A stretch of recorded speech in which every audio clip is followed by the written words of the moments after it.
du pays. Pourquoi je voulais le diversifier? Évidemment parce que malheureusement notre économie dépend beaucoup des mines et les mines sont à la base de beaucoup de nos malheurs. La preuve, en ce moment, nous vivons encore un de ces malheurs par l'agression rwandaise contre mon pays et ça fait plus de 20 ans. Je fais une parenthèse justement parce qu'il fallait que j'en parle. J'ai entendu beaucoup parler de l'agression russe en Ukraine, mais on oublie souvent celle qui a plus de 30 ans et qui est causée par un des voisins de la République démocratique du Congo. Et donc,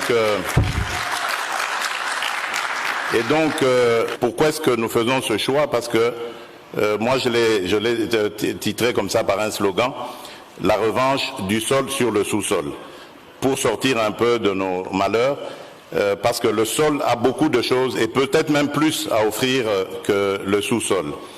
Et dans ce domaine, nous avons pointé plusieurs secteurs. Le secteur du manioc. Aujourd'hui, nous avons réussi à impliquer le manioc dans la fabrication du pain à hauteur de 10%. Cela nous a permis de faire des économies sur l'importation de blé, d'économies de l'ordre de 10 à 20 millions de dollars. Nous développons en ce moment des semences pour la culture du soja.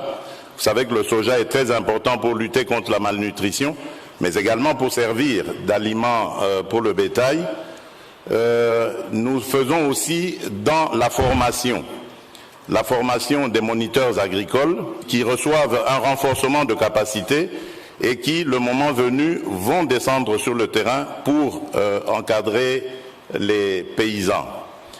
Aussi, nous avons mis un accent sur la mécanisation.